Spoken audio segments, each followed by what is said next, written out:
The Cruise of the Invincible by June College Hornpipe. The perils and the dangers of the voyage are past.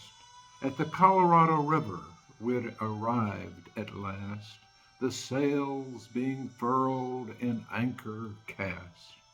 We began to look around for Major Henselman.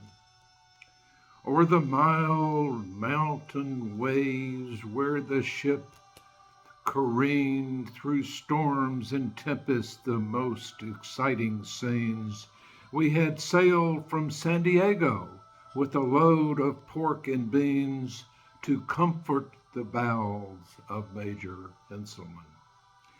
We gazed on the banks, on the desert so bare. We looked up to heaven, though he couldn't be there. But nothing could we see of Major Henselman.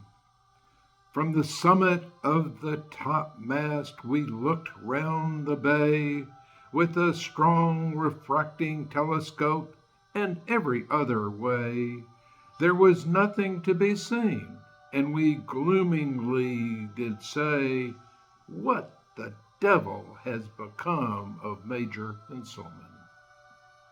So we swung at our anchor the sandy banks between, and wearily we waited without a change of scene. For Johns had given orders we shouldn't land a bean without the written order of Major Henselman. Then the Colorado Indians came crowding on the bank, their backsides all beplastered with the mud so dank, men and women all together. How fearfully they stank! We feared they had disgusted Major Henselman. They swam on board schooner at early daylight.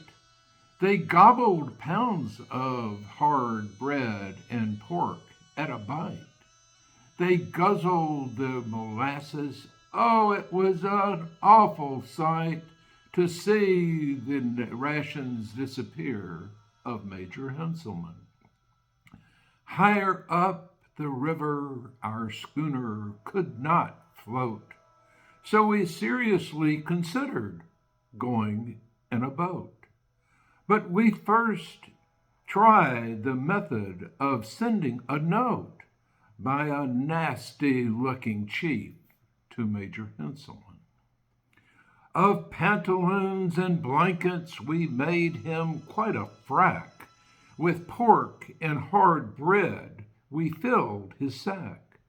But the savage rather gummed us. He never came back, for he never went near Major Henselman.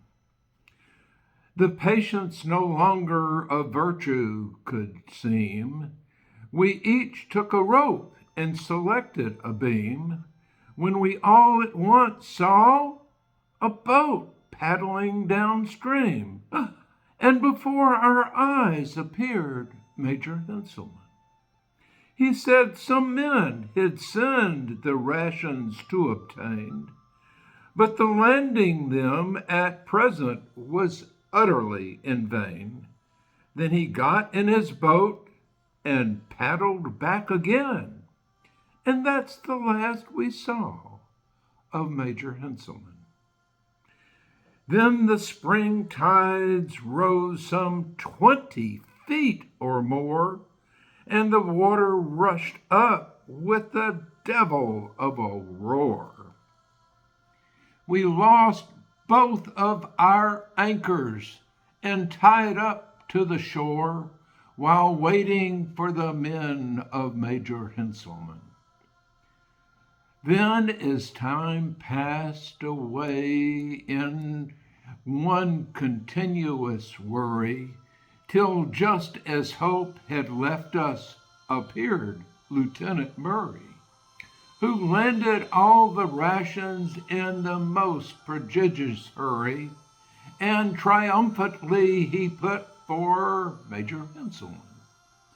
Then we started to return with the springtide flood, but all our expectations were nipped in the bud, for the damned old schooner stuck fast in the mud while returning from the bower of Major Henselman.